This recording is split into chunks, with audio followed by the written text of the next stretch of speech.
पढ़ने वाले हैं जो डेटाबेस का एक बहुत इम्पॉर्टेंट टॉपिक है। सो नॉर्मलाइजेशन में क्या होता है कि जो हमारी बड़ी बड़ी टेबल्स होती हैं उनको छोटे छोटे पार्ट्स में डिवाइड कर देते हैं। हम लोग उनको छोटे छोटे पार्ट्स में इसलिए डिवाइड करते हैं कि जो हमारी टेबल है उसमें कोई डुप्लीकेसी, उसमें कोई रिडंडेंसी ना हो, एक सेम चीज़ पूरी टेबल में ना हो। ठीक है, तो इसके लिए हम लोग नॉर्मलाइजेशन का यूज़ करते हैं। सो नॉर्मलाइजेशन के बहुत सारे हमारे पास बेनिफिट्स हैं।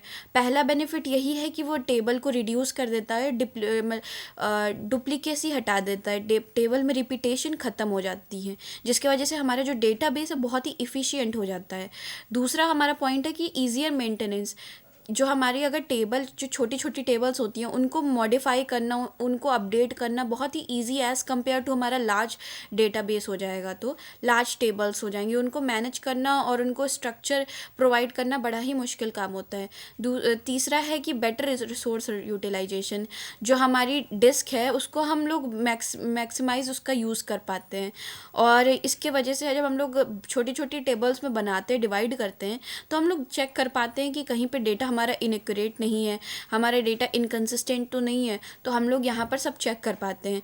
तो नॉर्मलाइजेशन यही है।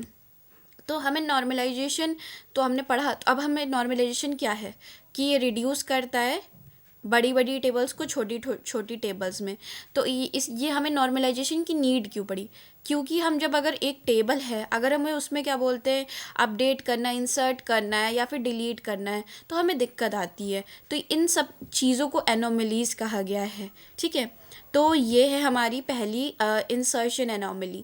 तो इसमें क्या है कि ये स्टूडेंट है, अब स्टूडेंट टेबल में हमें कुछ नया इंसर्ट करना है, लेकिन हमारे पास कोर्स आईडी नहीं है। ठीक है, तो अगर कोर्स आईडी नहीं है तो हम लोग इसमें इंसर्ट नहीं कर सकते, क्योंकि हमें पूरी सारी डिटेल चाहिए होगी। जो स्टूडेंट आईडी भी चाहिए, स्टूडेंट नेम भी चाहिए, कोर्स आईडी भी चाहिए। विदाउट कोर्स आईडी हमारी इंसर्शन नहीं हो पाएगी, तो इसकी वजह से हमारे दिक्कत होती है। सेकंड प्रॉब्लम थी हमारी कि हम लोग बड़ी बड़ी टेबल्स में अपडेट करना बड़ा मुश्किल होता था। अपडेट करना जैसे कि यहाँ पर अगर हमारे इंस्ट्रक्टर चेंज हो गए, ठीक है, तो अब हमने इनको यहाँ पर हमें डॉक्टर स्मिथ से डॉक्टर ब्राउन करना है, तो हमें हर रो में जाकर अपडेट करना पड़ेगा। ये नहीं कि हमने एक जगह चेंज कर दिया तो सारी जगह चेंज हो जाएगा, हमें पर्टिकुलरली हर रो पे जाना पड़ेगा और उसको चेंज करना पड़ेगा। तो इतनी बड़ी डेटाबेस, इतनी बड़ी टेबल को इस तरह अपडेट करना बड़ा ही मुश्किल काम होता है। तीसरा है कि डिलीशन एनोमली। जैसे कि हमें कोई डेटा को डिलीट करना है, लाइक हमको अगर ये नेम डिलीट करना है तो ये पूरा डिलीट हो जाएगा। हम अगर हम चाहते हैं, मतलब हम लोग चाह रहे हैं कि हमारा कोर्स नेम रहे, कोर्स आईडी रहे, नहीं रह सकता, क्योंकि वो ये सब एक दूसरे पे डिपेंड है। तो अगर हम लोग ये एनोमली हटाएंगे तो ये जो स्टूडेंट आईडी और स्टूडेंट नेम है, जब हम लोग नॉर्मलाइजेशन इस टेबल पे अप्लाई करेंगे तो ये जो पूरी टेबल है वो दो पार्ट्स में डिवाइड हो जाएगी।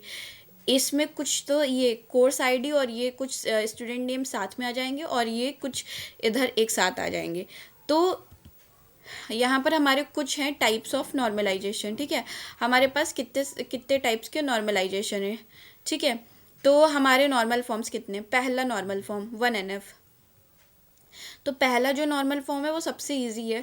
इसमें क्या करते हैं कि हमारा जो पूरा टेबल होता है तो उसमें हम लोग दो से ज़्यादा वैल्यूज़ होती हैं, वहाँ पर हम लोग नहीं कर सकते। सारी टेबल्स में सिर्फ एक सिंगल वैल्यू होगी। अगर राम ने चूज़ किया है इंग्लिश, रोल नंबर 1 राम है, राम ने इंग्लिश और मैथ्स चूज़ करी है, तो वो सिर्फ इंग्लिश ही पहले लिख कर आएगा। दूसरे कॉलम में वो दूसरे सेकेंड रो में वो मैथ्स या जो भी है सेकेंड सब्जेक्ट चूज़ करके आएगा। वहाँ पर एटॉमिक वैल्यूज़ होंगी, ओनली सिंगल वैल्यूज़ होंगी। ठीक है, सेकेंड नॉर्मल फॉर्म में क्या होता है कि वो फुली फंक्शनल डिपेंडेंट हो प्राइमरी की पर। ठीक है, सारी जो हमारी, और वो फर्स्ट नॉर्मल फॉर्म को भी फॉलो करे। थर्ड नॉर्मल फॉर्म में क्या होता है कि वो जैसे कि हमारा फर्स्ट नॉर्मल फॉर्म पे वो डिपेंड हो सेकंड नॉर्मल फॉर्म, वैसे थर्ड नॉर्मल फॉर्म जो होता है वो सेकंड नॉर्मल फॉर्म पे डिपेंड होना चाहिए, और उसमें ट्रांजिटिव डिपेंडेंसी नहीं होनी चाहिए। मतलब कि अगर ए बी पे डिपेंड कर रहा है तो बी सी पे नहीं, ऐसे डिपेंड नहीं होना चाहिए। जो ट्रांजिटिव डिपेंडेंसी होती है वो नहीं होनी चाहिए। ठीक है, BCNF और ये जो है वो 3 नॉर्मल फॉर्म से, थर्ड नॉर्मल फॉर्म से ज़्यादा स्ट्रॉन्गर वर्जन है। और देन 4NF आता है। 4NF में क्या होता है, मल्टी वैल्यूड डिपेंडेंसी नहीं होनी चाहिए। जो हम लोगों ने ER डायग्राम में पढ़ा था, मल्टी वैल्यूड क्या होता है, जैसे हमारा फ़ोन नंबर होता है मल्टी वैल्यूड, दो दो हो जाते हैं, तो हमें दो दो चीज़ें नहीं होनी चाहिए। और ये जब हमें और भी ज़्यादा नॉर्मलाइजेशन करते हैं तो हम फिफ्थ नॉर्मल फॉर्म पे आ जाते हैं। तो वहाँ पर क्या होता है फिफ्थ नॉर्मल फॉर्म में, कि फोर्थ नॉर्मल फॉर्म होता चाहिए और इसको जॉइंट डिपेंडेंसी नहीं होनी चाहिए, और इसमें ये लॉसलेस जॉइनिंग नहीं होनी चाहिए। आई होप आप लोग को समझ में आ गया होगा। इसके जो नॉर्मल फॉर्म्स के टाइप्स हैं वो अच्छे से आगे डिटेल में पढ़ेंगे। Thank you.